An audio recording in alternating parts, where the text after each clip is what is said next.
Hello and welcome to part 2 of my Legend of Dragoon retrospective. In this part, we'll be looking at the story, characters, and themes of the game with a deep analysis of the content. If you want to learn more about the graphics, sound, and gameplay, please watch part 1 first. A link can be found in the description. One correction. In the last video I mentioned that the game has random encounters, and that's not strictly correct. Battles are based on a step counter, and the icon over Dart's head turns red when an encounter is imminent. I haven't really figured out a way to avoid encounters, but you can tell when one is coming. Also, there are minigames in Legend of Dragoon, but they're nothing. They're so small and minor. There's no impact on the gameplay. There is one story part that requires that you play through a few of them, but the games themselves are not really very good, and there's not good prizes to be won from playing them. So it's almost like they were added as an afterthought, and it barely even merited being mentioned. Now this video is going to be really in-depth, so let's start by explaining the lore. Even explaining the lore will result in some spoilers, so if you don't want spoilers for this game, I recommend you stop watching now. Of the 107 species created by the gods, the Winglies ruled over the rest since time immemorial. These magical entities with the power of flight created cities in the sky, from which they subjugated all other races including Gigantos, humans, Menintos, and dragons. 11,000 years ago, a great war began where all the life in the world united to free themselves from control of the Winglies. The dragons loaned their power to the humans, creating dragoons, powerful warriors who could take to the skies and fight the Winglies on their own turf. It was during the dragon campaign that the 108th species, the Virage Embryo, god of destruction, appeared. The Winglies separated the soul of the Virage Embryo from its body and placed that body in the sky, where it became the moon that never sets. Several magical signets were created to keep the Virage Embryo sealed away. Each signet has a key, or a moon object which can unlock it. The soul is kept in a crystal sphere worn by Melbu Frama, the leader of the Winglies. The Dragoons attacked the Wingly capital Cadessa, and during the battle the crystal sphere was shattered, setting free the soul of the god of destruction. Ever since then, the god of destruction's soul seeks to reach its body in the sky and end all life. The Winglies have vanished from the world, escaping into a few small, hidden areas. They avoid humans and live their lives in relative peace, unbeknownst to the rest of the world. Now here come the major spoilers. The people of Endinus, the continent where the story takes place, believe that the Moonchild is meant to be the savior of their world, and that the one who hunts it is a diabolical monster. But they are mistaken. The soul of the god of destruction possesses a child every 108 years, and seeks out the moon objects that can break the signets. This child is called the Moonchild.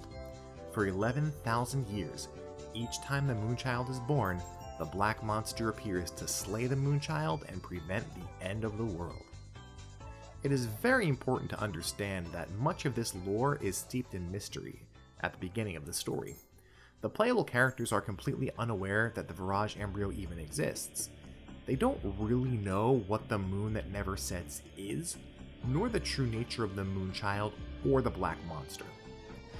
They know about the dragon campaign and the war that freed them, and they know there were 7 heroes who became dragoons to win that war. So the dramatic irony in the game is very, very heavy. There are a number of other important plot ideas that the player characters don't know about until much later in the game. It's pretty convoluted, but the revelations that lead up to the end of the game certainly keep the player interested. On the other hand, there are a few late game exposition dumps that had my eyes glazing over a little bit. I don't want to make this video just like a book report or a rundown of the plot. If you're watching this, I'm assuming that you're at least a little familiar with the overall story, so I'm going to focus more on the themes and ideas that story expresses. What you'll definitely hear a lot of throughout this analysis are comparisons to Final Fantasy. As I mentioned in part 1, Sony marketed this game as a Final Fantasy killer. A game that would be even more successful than the most successful RPG franchise in the world. Due to the gift of hindsight, we know that didn't happen. but we can definitely break down the ideas expressed in this game's narrative and see how they stack up against the most popular RPG franchise in the world. Stretching over 4 discs, this game tells the story of Dart, a hero who has been hunting for the Black Monster for 5 years, seeking revenge for the slaughter of his family and destruction of his home city, Leet. He returns to Celes, the town he has been living in ever since, to find it under attack by soldiers of Imperial Sandora. Dart's day goes from bad to worse as he's attacked by a dragon, only to be saved by a mysterious armored woman. He arrives in Celes too late to stop the Imperial soldiers from abducting his childhood friend Shanna. Thus, the hero is called to action and the adventure begins. As all JRPG stories go, what starts with a simple goal, rescuing Shanna from the Imperial prison that is located pretty nearby, it turns into a great adventure with much larger stakes. Dart eventually finds himself embroiled in a conflict that is at the same time deeply personal and all-encompassing. Many big spoilers are coming. The Cliff Notes version is this. Dart rescues Shanna but finds out that the Emperor is just a pawn in a much larger plot, and that his abduction of Shanna was ordered by a mysterious man named Lloyd. Meeting up with other warriors, including the woman who helped him survive the dragon attack later, Dart and his companions gain the power of Dragoons. This is a transformation power akin to the popular Japanese motif seen in series like Saint Seiya, Ronin Warriors, Sailor Moon, and Power Rangers. As the group follows Lloyd, they discover that he's in search of the moon objects, though they don't know yet what the purpose of those objects is. Eventually they find Lloyd and they defeat him, only to discover that he himself was being manipulated by the villainous Emperor Diaz, who becomes the de facto bad guy at that point in the game. So we go from the Emperor to Lloyd to Diaz as the bad guy. Dart and his companions go after Diaz, and a huge reveal / exposition dump takes place. I am leaving that in, I don't edit out minor flubs like that. Diaz turns out to be Dart's father, Zieg, in disguise, but more importantly, Zieg is an 11,000-year-old dragoon and one of Rose's companions during the Dragon campaign. Zieg reveals everything to the player, finally putting all the pieces of the story together. However, he also obtains the Divine Moon objects, and this allows him to begin breaking the seals on the moon that never sets. They were brought to him willingly by the heroes in that classic give the villain what he wants so they'll stop being a villain trope. At that point, toward the climax of the game, is when the heroes now try to beat Zieg to the signets to stop him from breaking them. Rose is one of the original Dragoons who defeated the Winglies 11,000 years ago. She was granted immortality and tasked with hunting the Moonchild to stop the Virage embryo from being reborn, apparently a job that she volunteered for. When she destroyed Dart's home, she killed the twin of the Moonchild, while the real Moonchild was safely smuggled away, so the Black Monster made a huge mistake. The real Moonchild has been Shanna all along. Rose gives up being the Black Monster because of her newfound friendship with Dart and Shanna, and a misplaced affection for the son of her former lover, but also because she's been granted the boon of an opportunity to directly stop the birth of the Virage embryo by tagging along with Dart and his companions. The group then leaves the continent of Endiness to beat Zieg to the locations of the sigils that seal away the moon that never sets in order to stop him. In the classic JRPG style, it turns out that there is yet another villain behind all of this, Melbu-Frama, leader of the Winglies, still alive and consumed with vengeance for the rebellion against his empire. He's been horribly corrupted and is very wicked and evil, and he's been behind the scenes the entire time. Zieg, Lloyd, and even the Emperor of Sandora were all simply pawns in his game. Zieg had been possessed and was acting involuntarily. In the end, Zieg joins the group in their fight against Melbu-Frama. There's a fantastic sort of irony with Rose being fully aware of the Black Monster and the Moonchild and the role of the Moonchild in the rebirth of the Virage embryo without ever disclosing that to her companions. While the story here doesn't have quite as much depth or heart as the Final Fantasy games that it was trying to dethrone, it does have incredible pacing, and the way the story is kept largely a mystery until the end is really compelling. I think this is one of the main reasons that the game was so popular and remains so well loved even today. The way all the pieces of the story are teased to the player, only to be revealed in the 11th hour, is an impressive piece of storytelling. While there are still a couple of very large exposition dumps, most of the plot is delivered in pieces, clues, and hints. As a bit of a side note, I was really impressed by how this 4-disc game, the 4th disc in this game contains more than just the finale, as I had typically come to expect from multi-disc games on the PlayStation during this era. To Legend of Dragoon's credit, when you reach that final disc, there's still plenty more game to be played. But on that note, the game is really long. I've been grinding toward the end, so as I got up to the end of the game, it came to around like almost 60 hours, but if I didn't do the grinding, it probably wouldn't have. But I really wanted to grind all the additions out. So how does Legend of Dragoon stack up with the Monomyth, right? The famous hero's journey. This is something I always look at with these RPGs because at their heart that's what they are, and it's very common for fans to dismissively state, it's just Star Wars, without really understanding what that means. Star Wars is the Monomyth. Harry Potter is the Monomyth. Any story with a hero taking a journey is the Monomyth. Every hero story, hundreds or even thousands of years of hero stories, going back all the way to the Greek myths, they're all Star Wars. They all follow a very similar blueprint.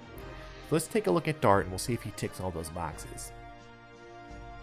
Dart was already returning from an adventure when our new adventure began, so it's entirely possible that this story would begin like in the middle of a story cycle.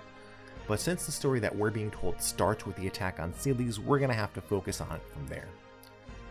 Dart experiences a call to adventure when Shanna is captured. He receives supernatural aid in the form of his Dragoon powers, and probably Rose as well. However, he never defeats a Guardian and crosses a threshold into a new world. Although I think you could debate that, right? I think you could say that when he defeats Sandora and crosses into Northern Serdio that he might be doing that. When he defeats Lloyd and they leave Endiness altogether, maybe he's doing that, but that's still late in the story. And he doesn't really face temptations. His challenges really are very few. Obviously there are the challenges of defeating enemies, but he doesn't ever have a moral challenge. His morality or purity is never challenged. He does experience revelation, but is never faced with the abyss. He doesn't have a transformation, he doesn't experience atonement, and his only real growth comes when he finally acknowledges his true feelings for Shanna, but that's very early in the story. So in this way, I would say that Legend of Dragoon deviates from the Monomyth. So that means one of two things, right? Either the writers wanted to break from common storytelling ideas, or they just weren't really terribly familiar with this particular structure. Either way, the result is a deviation from the norm that is kind of a breath of fresh air for fans who've probably by now experienced this Monomyth dozens or maybe even hundreds of times. I'm inclined to say that the former is the case because while Dart doesn't experience the Monomyth, Rose and Zieg both do. Rose experiences the bulk of it prior to our story beginning, and we only witness her story after she has the revelation that pulls her from the abyss. Zieg is in the depth of his own abyss when we meet him, and in the end we witness his atonement when he gives his life to right his wrongs. So I always do a little bit of literary analysis in these, just a little literary analysis.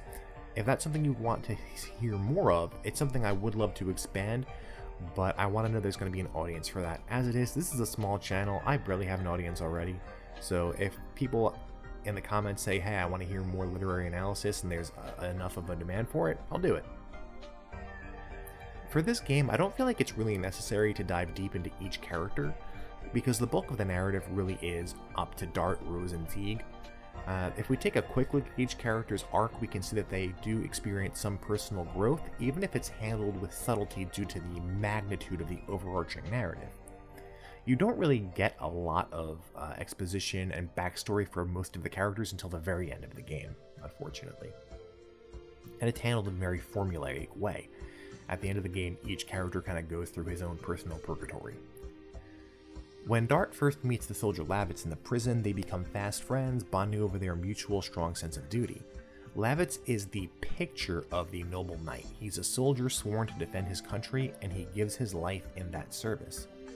However, in the short time that Lavitz is in your party, He learns that there are forces in the world that are bigger than the Surdian War and devotes himself to the greater pursuit of helping Dart. After his death, he's replaced by, of all people, the King of Surdio, Albert. Albert is a curious character in that he is a ruler who entirely abandons his kingdom to help Dart, even though he has no idea what's really at stake. I think it's supposed to come off that he's showing character by giving up a role of power in order to fulfill the wishes of his dear friend and loyal retainer, but it kind of feels like he's just running away from responsibility to go gallivanting around and go on adventures. Now, I know I talked a little bit about the Surdian War just now, which I may not have really outlined much in the lore portion, but when the game kicks off, there's a war going on between northern and southern parts of the country of Surdio, which kind of comes to an end when the Emperor is killed. Shanna sadly does not seem to experience any character growth at all. This is one big weakness in the plot. Shanna is forever a damsel in distress type, and she has no real personality attributes apart from being Dart's love interest. She views herself as a burden to him, and nothing in the story ever proves her wrong. Even when she's in your party with the Dragoon powers, she serves as one of the few members who can heal the party, but she's otherwise useless and she can't even perform additions. She spends a large portion of the game either kidnapped or otherwise indisposed. Later, she's replaced by Miranda, who's a much more capable and confident woman. She's a warrior in the service of Millie Ciseaux, and one of the sacred sisters that runs the country. It's a very sharp contrast to Shanna, and Miranda, she's no princess in the tower. She is a warrior and a stateswoman far more capable and worthy of holding the Dragoon mantle than Shanna ever was. I think from a literary perspective, there's a little bit of commentary there on the burden of responsibility and the ability of one person to carry it over another. And I think it's also an illustration that you don't have to be the princess in the tower. That the woman character can be useful, she can be capable, she can be confident, she can be strong. And, kind of reminding us that Shanna's character has its purpose as well. It must be some relief to Shanna, though, who is never suited to fighting the way the rest of the group was to begin with. Even in the very beginning of the game, she says, more than once that she's not a warrior. Hashel seems like he would fulfill the role of an older guide for Dart to help him in his journey, but he flips that expectation by behaving really immaturely. There's kind of hints that he might be sort of lecherous, but I think in the localization it's played down significantly. He's more comic relief and kind of a clown archetype, but his arc has some depth. He gave up the search for his daughter, who ran out of his hometown of Rouge when she accidentally killed her partner in training. He went out to search for her, and eventually he gave up that search. And at the end, he has kind of a revelation where he learns why all of that happened. Hashel experiences growth while he's traveling with Dart. He does mature a bit, and a lot of it seems from contemplating on his own. He seems to make fast friendships with some of the other members of the group as well. Kongol is quite a bit simpler in his storyline, simply shifting loyalty to whomever is strongest at first, only to later discover that strength is not the only quality that matters in a leader or in a person. And when he kind of faces down his demons at the end of the game, I wish there were a little bit more depth to that, because it seems like there could be more to that backstory, but maybe they just couldn't fit it in with the time that they had to tell that story.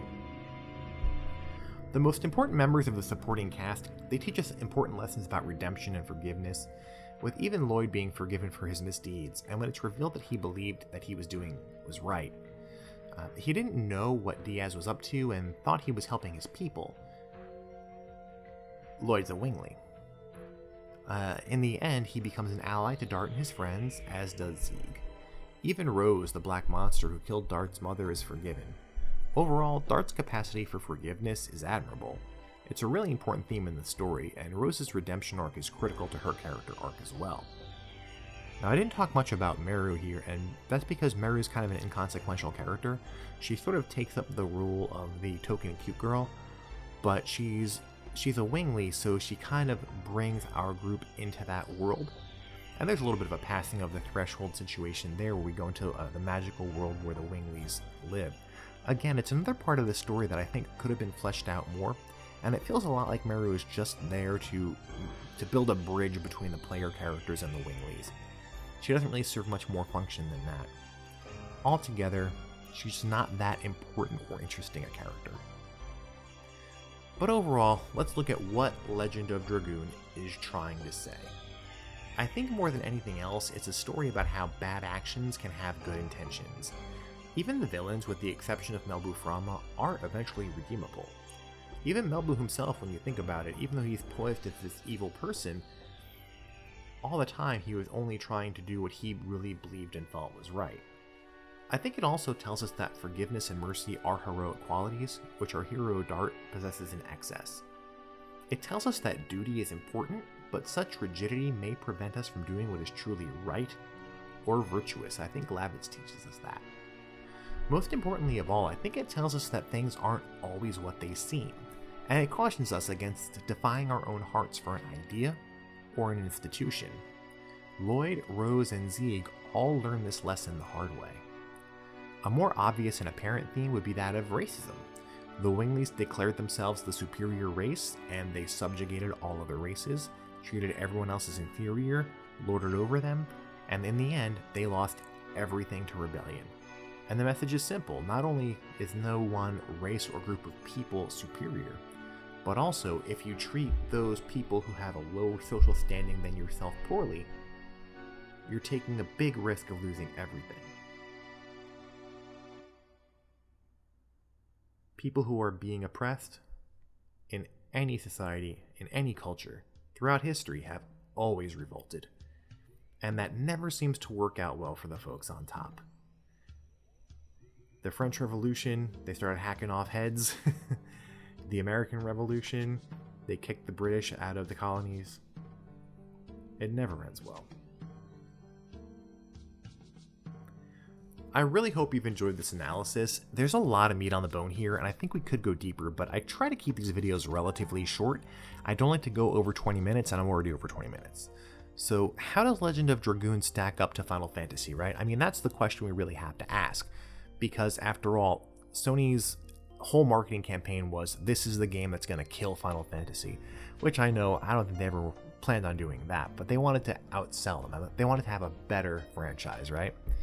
Well, the storytelling quality is approaching almost like George R.R. Martin levels in scope, and the way the narrative plays out is unique and compelling, but on the other hand, it doesn't have a lot of the charm of the much more beloved franchise, especially up to this point, and it doesn't quite hit the mark in some of the more abstract qualities. There are definitely some abstract qualities, there's some intangible qualities that it just doesn't quite have. The dodgy localization is at least in part to blame for this.